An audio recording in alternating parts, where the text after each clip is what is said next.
Assalamualaikum warahmatullahi wabarakatuh. Ketemu lagi di Bandaro Channel. Kali ini kita akan membahas tentang Buya Hamka. Profesor Dr. Haji Abdul Malik Karim Amrullah, gelar Datuk Indomo, populer dengan nama penanya Hamka, lahir di Sungai Batang, Tanjung Raya, Agam, Sumatera Barat pada tanggal 17 Februari 1908. Meninggal di Jakarta pada tanggal 24 Juli 1981 pada umur 73 tahun. Adalah seorang ulama dan sastrawan Indonesia. Ia berkarir sebagai wartawan, penulis, dan pengajar. Ia terjun dalam politik melalui Masyumi sampai partai tersebut dibubarkan. Menjabat Ketua Majelis Ulama Indonesia atau MUI pertama dan aktif dalam Muhammadiyah hingga akhir hayatnya.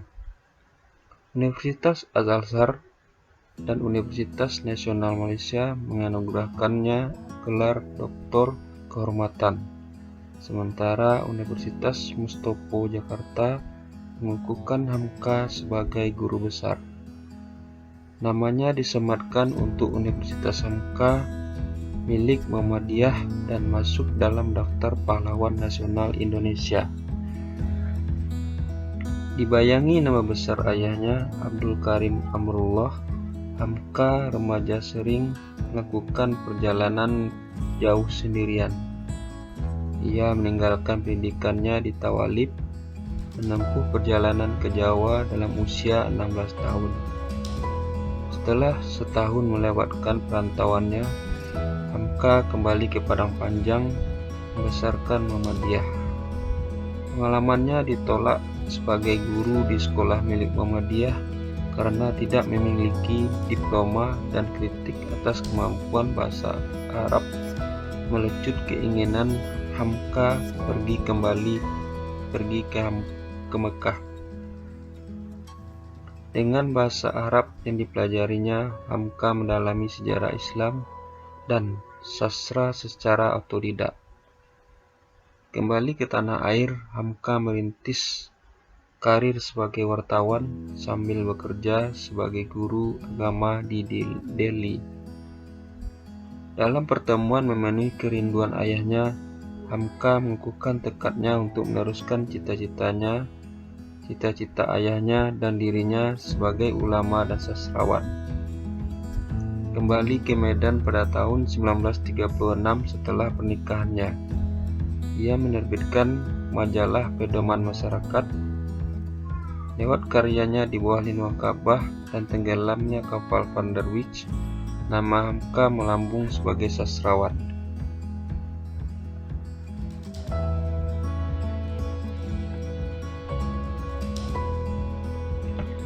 Selama Revolusi Fisik Indonesia, Hamka bergerilya bersama Barisan Pengawal Nagari dan Kota atau BPNK menyusuri hutan pegunungan di Sumatera Barat untuk menggalang persatuan menentang kembalinya Belanda. Pada tahun 1950, Hamka membawa keluarga kecilnya ke Jakarta. Meski mendapat pekerjaan di Departemen Agama, Hamka mengundurkan diri karena terjun di jalur politik. Dalam pemilihan umum 1955, Hamka terpilih duduk di konstituante mewakili Masyumi. Ia terlibat dalam perumusan kembali dasar negara. Sikap politik Masyumi menentang komunisme dan gagasan demokrasi terpimpin mempengaruhi hubungan Hamka dengan Presiden Soekarno. Usai Masyumi dibubarkan sesuai dekret Presiden 5 Juli 1959, Hamka menerbitkan majalah Panji Masyarakat yang berumur pendek, dibrandel oleh Soekarno setelah menurunkan tulisan Hatta yang telah mengundurkan diri sebagai wakil presiden berjudul Demokrasi Kita. Seiring luasnya pengaruh komunis, Hamka dan karya-karyanya diserang oleh organisasi kebudayaan Lekra. Tuduhan melakukan gerakan subversif membuat Hamka diciduk dari rumahnya ke tahanan Sukabumi pada tahun 1964. Ia merampungkan tafsir Al-Azhar dalam keadaan sakit sebagai tahanan. Menjelang berakhirnya kekuasaan Soekarno, Hamka dibebaskan pada bulan Mei 1966. Pada masa Orde Baru Soeharto, ia mencurahkan waktunya membangun kegiatan dakwah di Masjid Agung Al-Azhar serta berceramah di RRI dan TVRI. Ketika pemerintah menjajaki pembentukan Majelis Ulama Indonesia pada tahun 1975, serta musyawarah memilih dirinya secara aklamasi sebagai ketua. Namun, Hamka memilih meletakkan jabatannya pada tanggal 19 Mei 1981, menanggapi tekanan Menteri Agama untuk menarik fatwa haram MUI atas perayaan Natal bersama bagi umat Muslim. Ia meninggal pada tanggal 24 Juli 1981 dan jenazahnya dimakamkan di TPU Tanah Kusir, Jakarta. Demikianlah ensiklopedia biografi Buya Hamka. Sampai di sini dulu.